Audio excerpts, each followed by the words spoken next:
Well, shit. So I was coming through town. I didn't see any speed limit signs. I was just following the GPS on my car, which shows 65. So what really sucks is I just always keep my cruise control at 5 over or at the speed limit for whatever it is on my GPS. And currently my GPS tells me the speed limit here is 65. So that's the speed I was going. I was actually going a couple miles under 65. And when I saw headlights, I thought something was up with my license or something was wrong with my car. This is still a pretty new vehicle for me, so I figured maybe something was off with my registration. I'm not sure. Double checked my GPS, saw my speed was fine. So when the officer finally pulled me, he told me I was going over 20 the speed limit. And when I showed him my cruise control settings and my GPS, he more or less just told me that you can't go by GPS. Got to deal with the citation and move on. One of the beautiful things about driving long distances.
Hello world.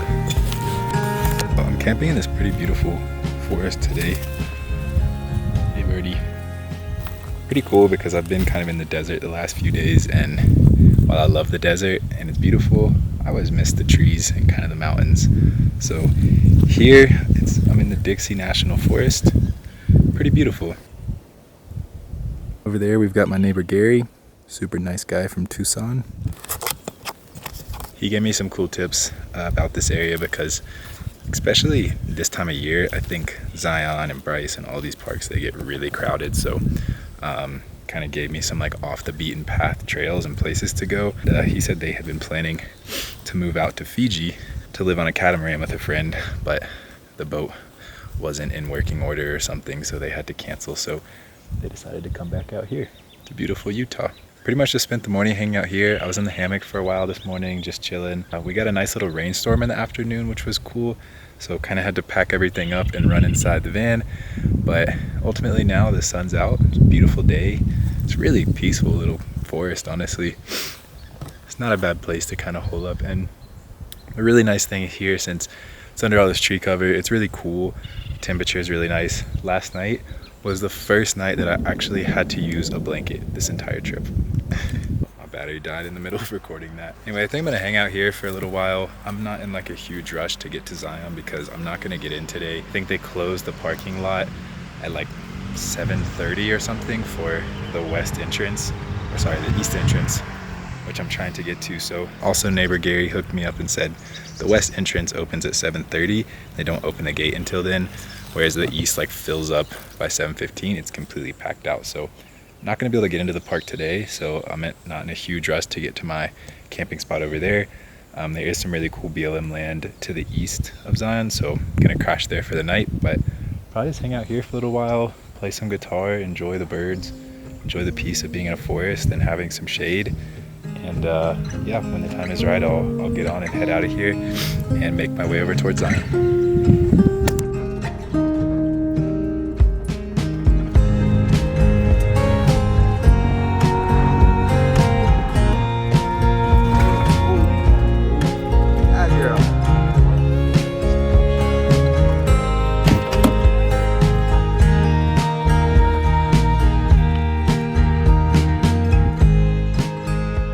So this spot is like 30 minutes from the entrance east of Zion, but I know the east entrance is a lot more packed out, so I might wake up super early and try to get all the way to the west entrance off I-70 because I know they're a little bit more stringent about when they open the gate. My neighbor Gary at the past campsite told me that by 7:15 the east entrance is like completely full, but for now I'm just gonna enjoy this epic view up here in the mountains of Utah. Beautiful spot all to myself, and it's a beautiful day.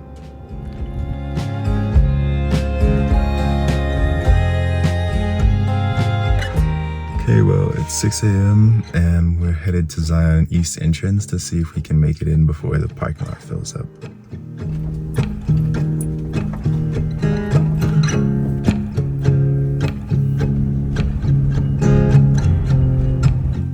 So I figured I was really early. This already is starting to feel kind of like madness. Practically every car I see on the road has floored it past me this morning as if jumping one car is gonna make a difference. So I'm not 100% sure what it's gonna look like once I get to the parking, but hopefully I'm still early enough.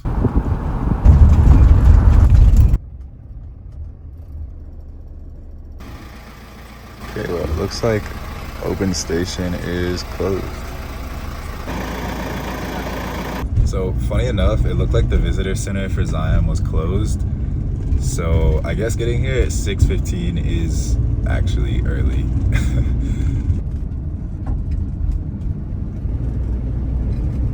And Utah just gets cooler and cooler.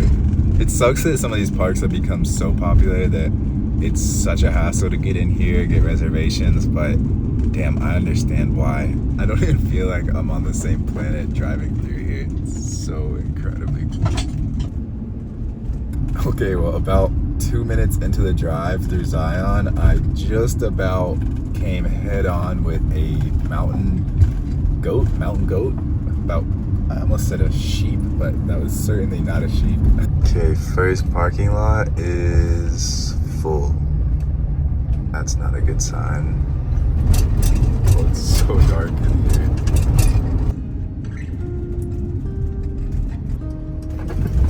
So supposedly there is public parking here. Hey, here.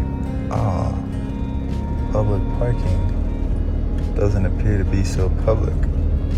And this little town that you get into past Zion, I think it's called Springdale, actually pretty huge little place. It reminds me a lot of Sedona actually, where, I mean, it's just absolutely breathtaking all around you, but it is very built up, and there's coffee shops, outdoor shops, e-bike stores, Birkenstock sellers, outdoor brands, Hampton Inn and Suites. I mean, there's pretty much everything you could imagine in terms of gentrification going on here. And I guess it's okay. This is definitely a popular park and there needs to be a lot of amenities, but yeah, same feeling I had in Sedona. As beautiful as it is, it definitely takes a little bit away from the magic of being in the great outdoors. Looking pretty full. So we lucked out. There's actually still quite a few spots open in the visitor center right outside of Springdale. So for once, my lack of planning didn't completely bite me in the ass. So we're gonna look over the map real quick that I got at the visitor center, kind of come up with a game plan for today, and then hit the road and check out this epic place.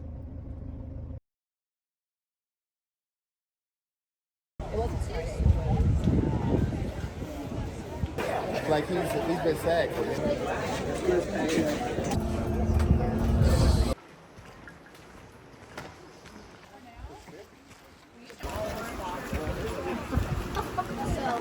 Yeah, realizing probably wore wrong shoes for this one.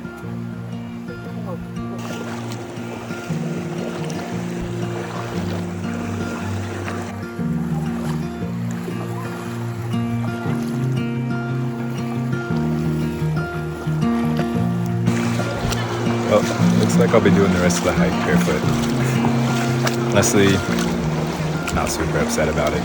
There's not a lot of spiky stuff here like the desert. It's a lot more like smooth sand and stone, so yeah, leather boots are not the best water shoes.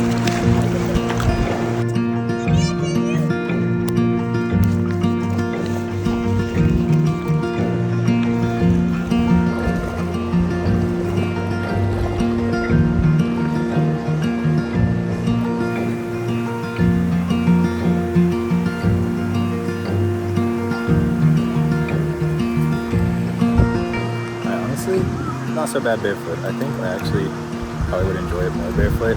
For anyone who actually knows me, pretty much don't have shoes on whenever possible, so I feel like this is pretty on brand to do a 15-mile hike with no boots.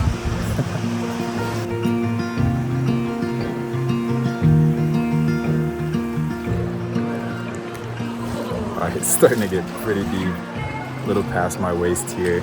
Just trying to keep the boots up and dry, and feet are feeling fantastic. I recommend barefoot hiking to anybody.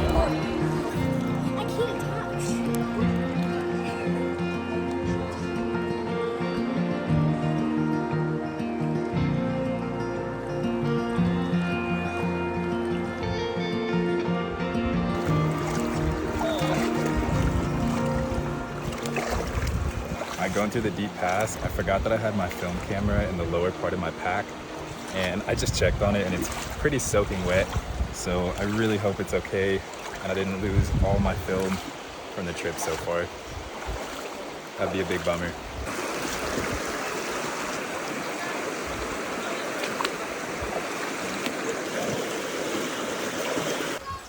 I also realized my extra battery was in my pack, so that's definitely shot.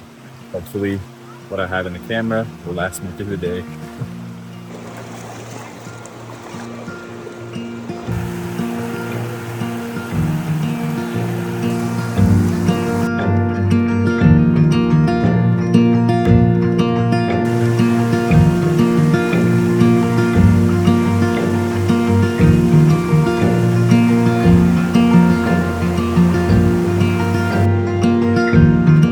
Finally some solid ground.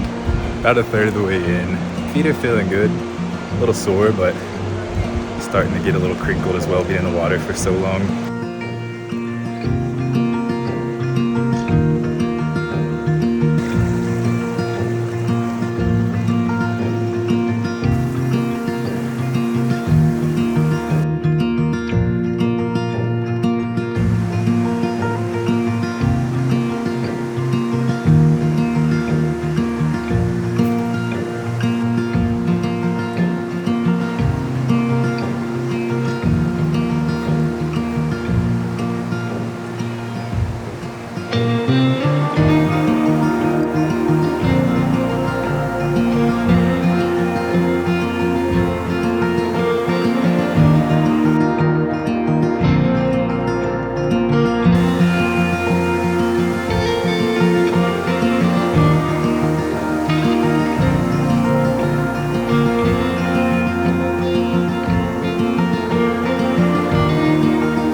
Okay, well, officially about halfway there. My phone is about to die and I only have my zoom lens with me, so I'm not sure how much more I'm gonna be able to film of myself, but feet are feeling okay. A little sore at this point and crossing a lot of rocks. Had a couple slides. Tried to scramble up some stuff I probably shouldn't have tried to scramble up. So overall feeling good, but definitely starting to feel the miles.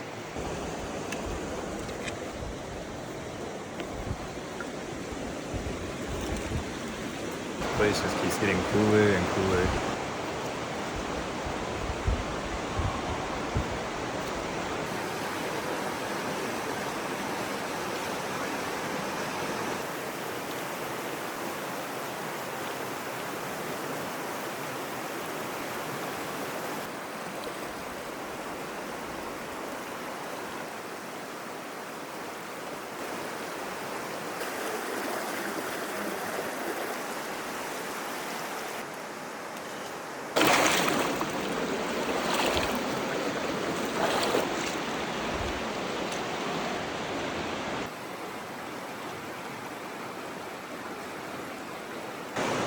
Okay, well, kind of just got some bad news. I just ran into some other hikers and asked them before stopping for lunch how much longer I had to get to the end. And they told me, unfortunately, it's at least another 2 hours before I reach the waterfall, which I really wanted to get to. But between taking pictures, walking barefoot, and having to go pretty precariously through the trails, I don't think I'm gonna make it before the last shuttle runs. I don't really want to cut it close. Also, it seems like the trails are emptying out. We'll get a little worried about storms here. These slot canyons flood like crazy. It's about 3:30 now, so if I turn around now, I should just make it before the last shuttle runs, but really don't want to get stranded. So unfortunately not gonna make the whole trail, but it's been so epic so far, so I'm not gonna complain. I've been a little slower going than everybody else.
Okay, well, my phone died, my camera died, I lost a battery, a roll of film, my film camera.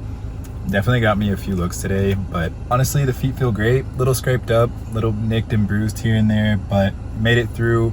Had to kind of hustle there at the end. The rain started coming down and we got some big thunder clouds roll in.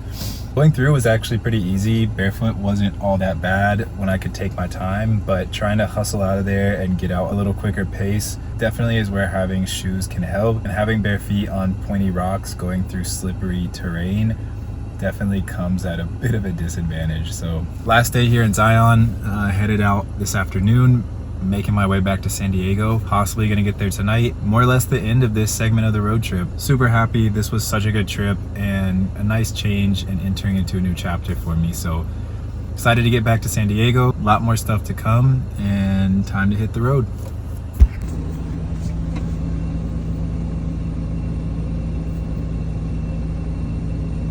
Alright, well, heading back towards San Diego, south from Zion. I've been sitting in standstill traffic now for over half an hour. And these are just some of the realities you face with coming to such a popular destination. Make sure you've got a good podcast or playlist lined up because you very well may be waiting around for quite a while.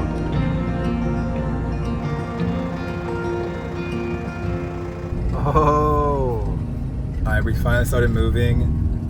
Just over half an hour waiting there, but hopefully now it opens up and I can get onto I-15 and coast the rest of the way.